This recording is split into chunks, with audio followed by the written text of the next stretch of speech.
the gun. My bad. And we are going to start our broadcast. We're coming from OER 17 in London. Welcome to the on-site folks who are just trying to grab a bite to eat. Say hi. Introduce yourselves, please. Hi, I'm Helen Beetham. I'm an independent consultant, and I'm here in London at OER 17, really enjoying the people and the papers. I am Jim Luke. I'm a professor from Lansing Community College, and I also am the instigator of the Open Learning Lab. And I am Fabio Nascimbeni from the International University of La Rioja in Spain, also enjoying very much this conference and meeting a lot of friends and colleagues. Excellent, nice to meet you. And we know Autumn's behind the scenes there. I'll just say hi real quick. I'm Autumn Haynes, co-director of Virtually Connecting, associate director of academic technology at Capital University. Excellent. We'll go to Terry and then Najma. Hi, I'm Najma. I'm an education program specialist at SAIDI, also working on OER Africa funded project. Glad to be here. Terry? Yeah, hi, I'm Terry Green. I'm a learning technologist at Fleming College in Peterborough, Ontario. And did we lose Simon? I think we did lose somebody. When I was introducing myself, I saw somebody drop out. Okay, and Chuck. I'm Chuck Pearson, Associate Professor of Natural Sciences at Tusculum College. I am listening to these sweet people while I am getting ready for class that starts in about 45 minutes. So if I disappear, that's going to be why. Big deal. You've done it before. You can wing it. So Jim, you were hinting that you wouldn't be here if it wasn't for Virtually Connecting. Can you tell us the story? Yes, the story is that I went to Open Ed 16 in November, made a presentation, and I had never participated in any e-connecting or anything like that, but I'd seen it on Twitter, and felt like, oh, this is something I really should know about. So I jumped in and volunteered to be in a session, and one of the people in that session was Martin Weller, who I had heard of and was kind of in awe. And apparently Martin was sufficiently impressed with me, and definitely vice versa, and we hit it off and had talked a lot during the conference. And then after the conference, we were having some exchanges also with David Kernahan over Twitter, and brought in Maha, and that's where the genesis of the panel discussion proposal came from, to talk about open education, Trump, and Brexit. And they strongly suggested that I put the proposal in, and so I took Lark. I did it, and because who could be against going to London? And one thing led to another, and now I'm here and making all the connections, and it's awesome. It's also really nice to find out there are genuine humans behind a lot of these Twitter avatars. Yes.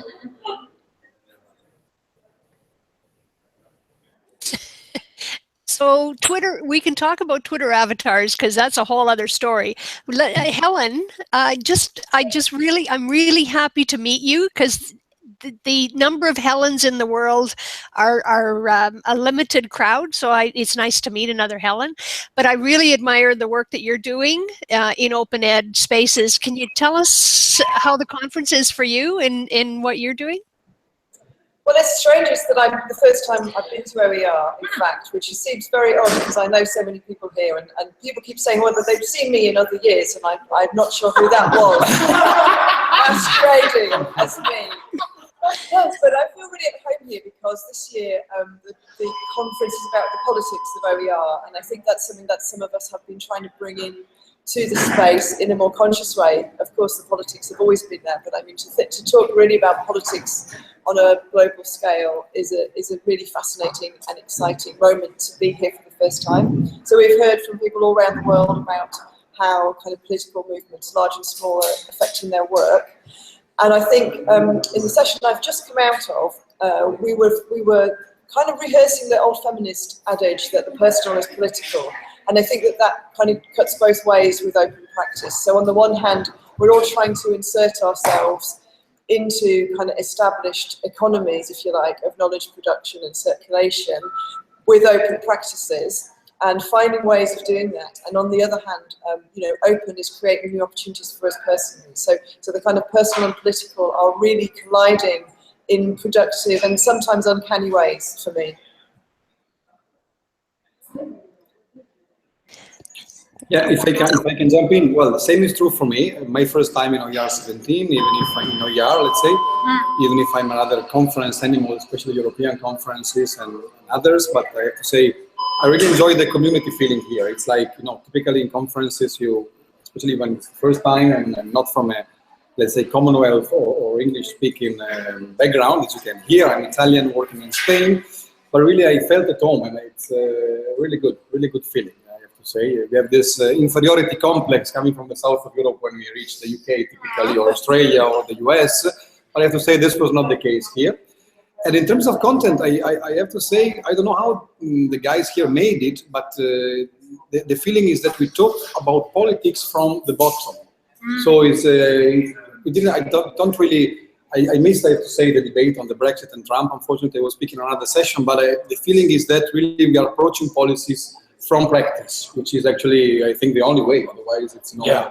Otherwise, you are swinging with the policy moment. But on the other hand, I think the community job is really to push policy from below. And I learned a lot in terms of policy and politics and policies, and exactly, yeah, seeing from the point of view of hearing practitioners talking about politics and policy is really fresh. It's not something that happens everywhere. I think it's very interesting conversation that you're having there, Fabio, because it's very similar to the grassroots Creative Commons stuff. It's percolating up, and then policy happens because it hits a critical mass with people at a university, for example, or in the open spaces.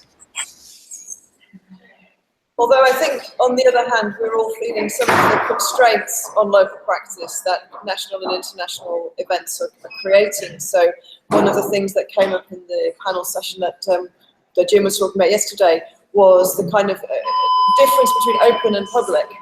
And some of us wondering about how to be open practitioners when the public realm is underfunded and closed, certainly in the Anglo context is closing off quite a lot. So I think that, while I agree that it's really, the sessions I've loved have been hearing practitioners on the ground really speaking about the difference they make locally, whether that's with immigrant projects or with disadvantaged students. That's really exciting. On the other hand, we're all kind of trying to be conscious as well that there are bigger pictures that constrain how we can act. I want to take off on that because as a result of the panel discussion yesterday, thinking, and also something you said there, I've been struck with this. I really like the idea of working from the praxis up, but I'm wondering if we don't trap ourselves a bit here in that we've been thinking about praxis, and the people of the, I'm an economist, the proletarian level here, what we're doing, all the connections, and the policy, of course. But when we say policy, we automatically tend to think the government or that kind of level, and how do you affect policy? Well, that has to be, lobbying and consultants and all that kind of stuff, and political movement. But I wonder if, as big a challenge for us isn't that there's a middle level that we're actually chafing under, we're not realizing, but I was hearing yesterday, which is the organizational policy level. It's the institutional levels. Because really there's policy, that you can look at that as policy within the institution, and that's the struggle. I know for me, that's very much a struggle right now on the open learning efforts that we've got, because we have a growing connection with faculty and students, and they're wanting to do it and stuff like that. But we're running into a lot of, I will just be polite and say, inertia at the institutional policy level. And part of that, I think, is out of ignorance. But. Yeah, I think that's right. And I think we see politics at the technology level as well, don't we? We've had a lot of talk about how, maybe we kind of try to evade some of those organisational politics by getting into non-organisational spaces, and yet those non-organisational spaces are also highly politicized and commercialized, and so on. So we've been seeing some of those connections. Oh, definitely those policy, institutional policy issues at the technology level. I mean, I've struggled on that, trying to,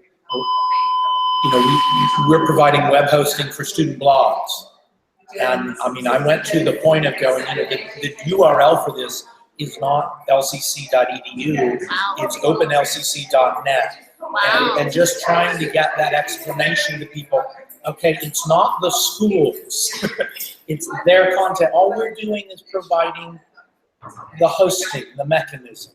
And there's still a lot of pushback and say, well, if we're providing the hosting, we have to control it. Right. And that's not the point. You can't have the learning right. environment that way if you're trying to teach them. Right? I've finally gotten down to trying to use the metaphor of, we provide a sidewalk to the public to walk through the campus, and it's just kind of a commons thing. Couldn't we just do this in the virtual world too? Yeah. Well, and going back to policy, I think, well, what I've seen, what I experienced is also a lot of, I would say, transfer possibilities. So, for example, I've seen the Open Scotland policy, which is now serving as the basis for a very similar thing happening in Morocco. I was announcing this yesterday. This is coming out from some discussions under the umbrella of a European project. It seems that the Moroccan government will be supporting, much more than the Scottish government did, strangely enough, a declaration called the Open Education Morocco Declaration, which is actually, I don't want to say photocopied, it's very much adapted by the work of Lorna and by the work of the Open Scotland team, which is rather impressive because, it's coming from the middle, from the meso level, not really from the practitioners, but it's coming from a few rectors and some people there who had the chance to meet and decide, okay, it's a good moment to do it, let's do it. And this is, I think, at least the people from Scotland were very, very happy about this, about the work they did. It's now being used by somebody else. Similar development could happen in Jordan. And again, this would be, countries from the south learning, or at least using, some work done by others in the north. And I think these are interesting dynamics that I'm seeing happening more and more. So we try to do this also towards the south of Europe, not only the south of the north of Africa, say, the middle south. But this is, this transfer of successful or half successful experience. This is not important. The important thing is that, the ball keeps rolling and you keep on seeing popping up, national or even institutional policies. We are actually working at UNIR. We are possibly launching this year an open education policy for the university, which if you think we are a fully private and online university, that's rather unique. And that has been quite a challenge to write that up and without being killed by anybody in the university, because it's, of course, it's a private, it's a company at the end of the day. But the game there was try to convince them about, how good having such a policy is, and to get the commitment by, I think, some 50 actors, 50 people within the university, which are a lot, on the fact that this will not be just on paper, but it's some, bring some change. And it seems you're making it. So it's, smart policy. Well, you're a consultant, how to approach, politics and policy from a smart sort of guerrilla perspective is possibly one of the ways to go. Do we have any questions from the online folks? I was just making a connection with Fabio's comment about the transfer possibility. So it's very true to what happens here in Canada. It started with BC Campus and open textbooks, and it's been moving across the country in terms of that transferability. So every province has their own educational system, and the same thing is happening here with the transfer of open, the idea of open. Yeah. Since nobody else is jumping in, the thing that I heard Helen say, Helen that's there, not Helen Ord, that really caught my ear in that conversation was the idea of publics and how we deal with we deal with the funding of what we're doing, the work that we're winding up doing in education. And I've been having a couple of different conversations over being in the southern United States and recognizing that what was at one point a very robustly funded higher education system has been progressively getting defunded over time. And it makes me wonder how we define public going forward. Our institutions in the United States are gradually becoming more privatized, even the ones that actually are identified as publics.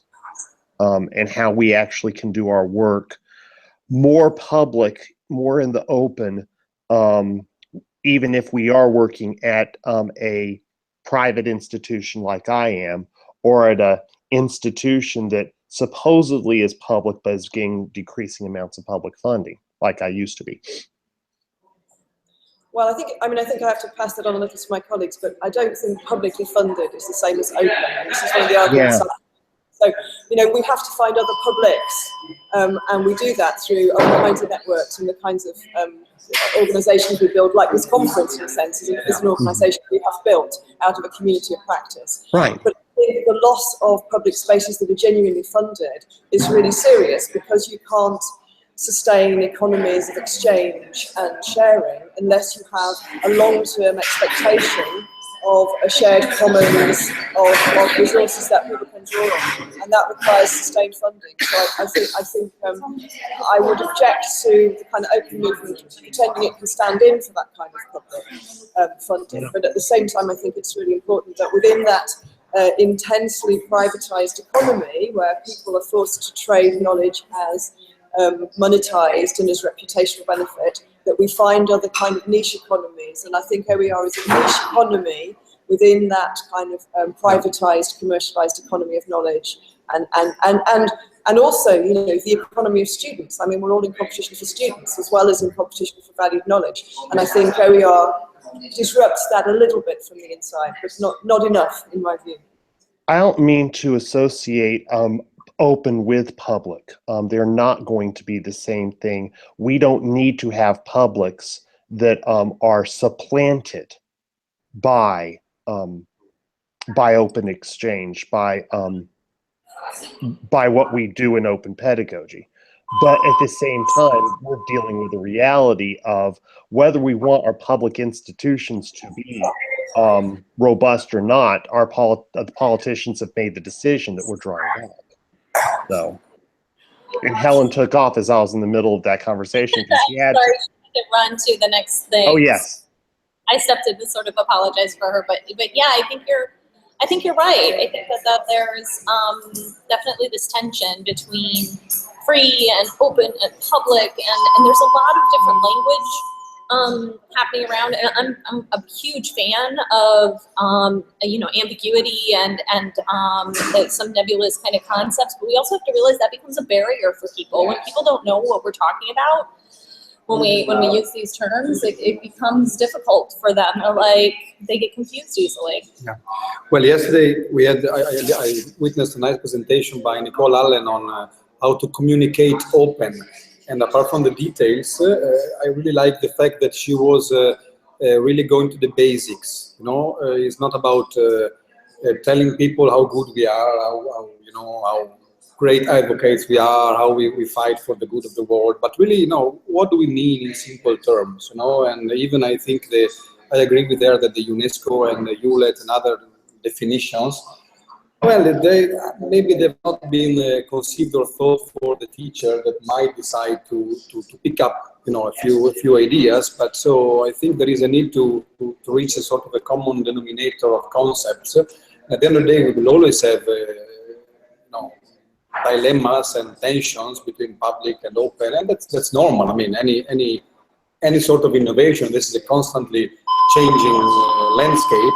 Just think about Trump and Brexit, which were not there 1 year ago. So these are big things, 1 year ago, 2 years ago, we had the MOOCs. Wow, the MOOCs will change everything. And then with Trump and Brexit, MOOCs become like 100 years old. So I think it's a matter of really agreeing, or at least work on a minimum set of commonly shared concepts. then can be developed.